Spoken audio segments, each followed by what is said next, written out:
le sujet aux États-Unis depuis plusieurs jours. C'est l'histoire de Luigi Mangione. Ça, c'est le gars qui va être accusé. Puis d'ailleurs, hier, c'était pas beau de le voir rentrer au palais de justice là, dans sa chemise orange. Là. C'est lui qui va être accusé du meurtre du CEO de US Healthcare, qui est une des grosses compagnies d'assurance aux États-Unis. Là, Kat, il y a toutes sortes d'affaires qui circulent là-dedans. Je disais tantôt que lui, il avait des maux de dos chroniques. C'est un surfeur, il avait des maux de dos chroniques. Il parlait de ça de temps en temps sur les médias sociaux. Mais il n'y a pas personne qui a trouvé de trace d'une réclamation refusée à US Healthcare, par US Healthcare, à ce gars-là. Par contre, sur les douilles des balles, il y avait des expressions comme delayed, denied, refus, defend, report. Il y a des gens qui ont pensé, est-ce qu'il a été refusé? Est-ce qu'il n'a pas été dédommagé par US Healthcare? Est-ce que c'est ça qui a fait qu'il a décidé de se venger contre la compagnie? Mais il y a tellement d'histoires qui circulent là-dessus. Là. Il y a beaucoup de théories, puis honnêtement, c'est de plus en plus fascinant. Là, j'ai l'impression qu'à tous les jours, il y a une nouvelle affaire qui sort sur Luigi Mangione. On a parlé du fait que... je sais plus si on a parlé de ça en ondes ou hors d'ondes, mais en tout cas, que déjà, il y avait... Moi, je ressens un profond malaise par rapport à la glorification que plusieurs personnes font autour de Luigi Mangione. Il y en a qui vont dire tout simplement c'est un héros, puis les compagnies d'assurance privée américaines, c'est les bandits, c'est lui le héros. De l'autre côté, il y a des femmes qui capotent sur lui parce que, bon, c'est un beau garçon, paraît très bien, très en forme, très en shape, mais tu sais, commencer à capoter sur un meurtrier, c'est vraiment particulier. Il y a aussi l'avocat de Luigi Mangione qui a parlé aux médias, qui a dit qu'ils avaient reçu, je ne sais même plus combien de lettres de gens qui offrent de payer les frais judiciaires de ce gars-là. Quand je te dis qu'il y a une grosse frange de la société aux États-Unis qui le voit comme un héros. C'est des gens qui en ont contre les compagnies d'assurance santé. Là. Absolument. United Healthcare, excusez, j'ai dit US, mais c'est bel et bien United Healthcare. Concernant le pourquoi ce gars-là a assassiné le président de United Healthcare. Il y a plein de théories, évidemment. La police qui ne s'est pas encore avancée là, sur qu'est-ce qui serait la voie, la théorie officielle, si on veut. Mais il y a beaucoup de théories. Là, ce que j'ai compris, c'est que ce gars-là, Luigi Mangione, lui, il vient d'une famille extrêmement fortunée du Maryland. Donc, en principe, lui, il n'aurait pas pété une coche pour une réclamation refusée, mettons. Ben, c'est là où ça fait pas beaucoup de sens. Je veux dire, même s'il y a des maux de dos associés à un accident de surf, par exemple, depuis plusieurs années, lui, il est issu d'une famille qui est en masse capable de payer pour ses soins de santé. Surtout que Luigi est un brain, là. C'est un gars qui a énormément étudié et ce, à gros frais. Il a obtenu, les grosses écoles. Ouais, il a eu une maîtrise en sciences de l'ingénierie en informatique, en sciences de l'information à l'Université de Pennsylvanie. Il est allé aussi dans une des prep schools au secondaire, entre guillemets, qui est littéralement une des plus convoitées, si on veut, où ça coûte 40 000 par année aller étudier là. Il a fait tout son secondaire là. C'est pas c'est plus que 40. Oui. Ben non, mais sérieusement, j'ai vu des genres de bills là, de ses frais de scolarité. Peut-être qu'il y avait une partie de subventionnés aussi ou des bourses, peu importe. Mais tout ça pour dire que le gars a vraiment là, vécu dans la grande richesse toute sa vie. Sa dernière adresse enregistrée était à Honolulu. C'est un surfeur. Il vivait la vie de surfeur.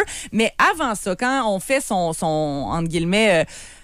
j'utilise beaucoup d'anglicisme, je suis désolée, son background check, là, quand on regarde ses antécédents, son adresse à Luigi Mangione, c'était le 1, je ne sais plus trop quelle rue, qui est une rue au Maryland, à Baltimore, si je ne m'abuse. Baltimore, c'est au Maryland.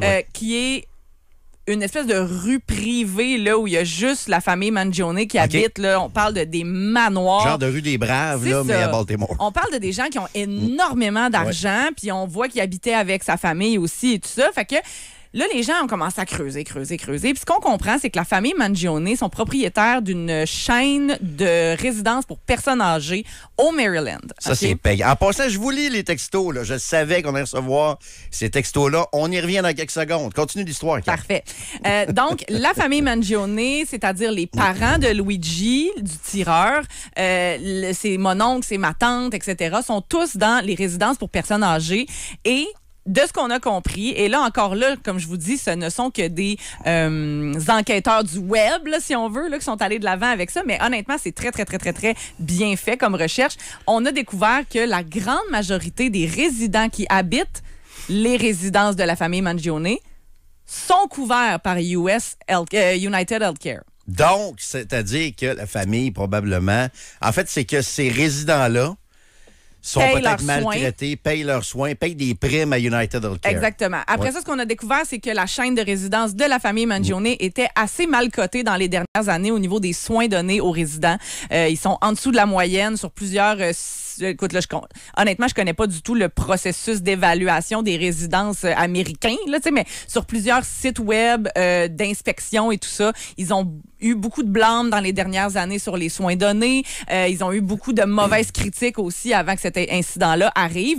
Fait que là, il y a des gens qui commencent à dire, est-ce que Luigi, toute sa vie, a grandi là-dedans puis il a vu à quel point le capitalisme, c'était des abuseurs. C'est ça, dans le sens qu'il y a des personnes âgées qui payent à gros prix leur assurance, qui croupissent dans leurs besoins. Il y a tilté pareil. Vous pouvez aller tirer le CEO. Là. Ben, c'est ça, en même temps, sa famille était assise sur plusieurs millions qu'elle allait chercher dans les poches de ces personnes âgées. Exactement. Aussi. Là. Puis là, il y a le fait aussi que dans les dernières choses qu'a fait Luigi Mangione avant d'être arrêté et emprisonné, il a fait une critique sur le web d'un livre qui se veut être le manifeste, si on veut, du Unabomber.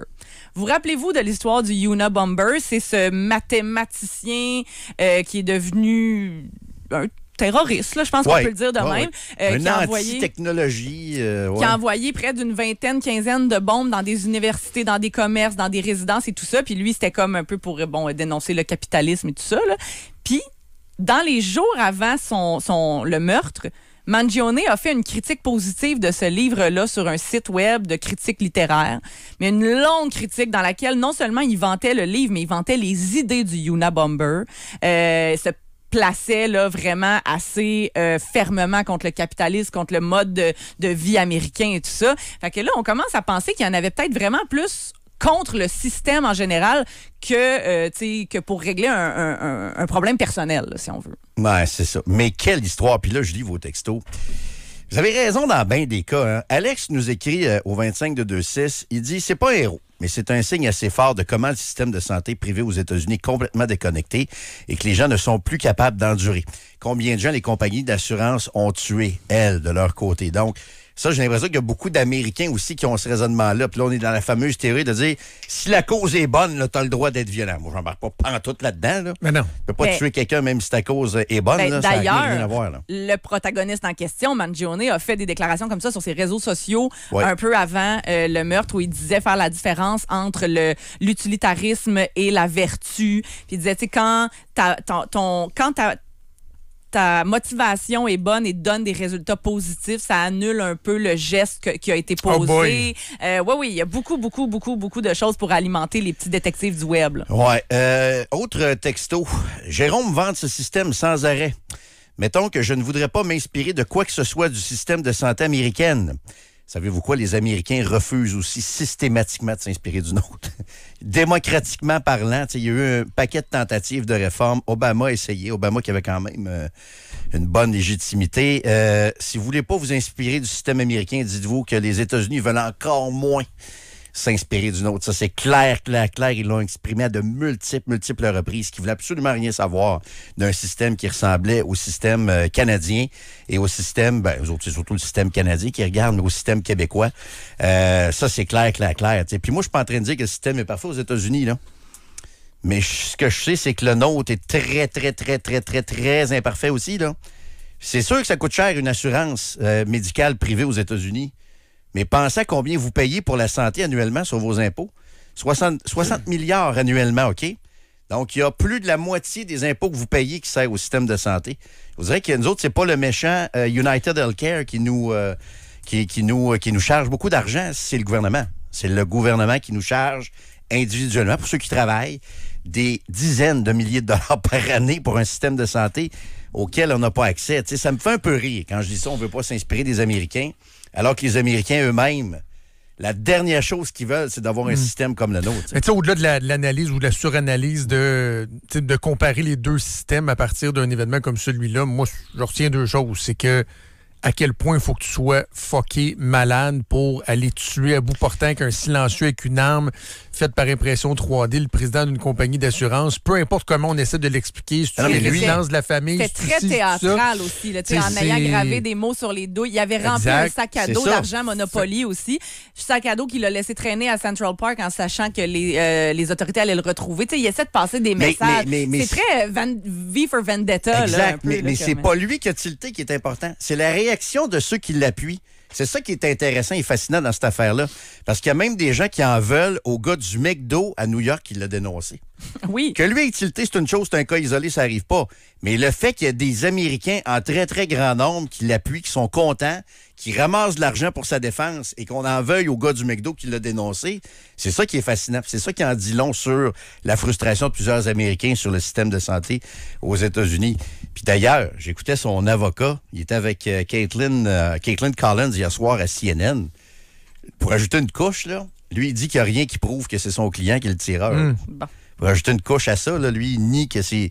Il dit il va plaider non coupable aux accusations. Arrête donc. Il dit que c'est pas lui. Ah bon. Il y a des vidéos qui circulent, on le voit avec un genre de hoodie sur la tête et tout ça. Excuse-moi, mais on le voit. Là. On le voit, mais ça a l'air aussi que les empreintes digitales sur les lieux du crime... Il y a beaucoup de théories conspirationnistes qui circulent. Là. Je comprends pas pourquoi Twitter me montre des tweets de gens que je suis même pas, là, qui sont dans la sphère conspirationniste.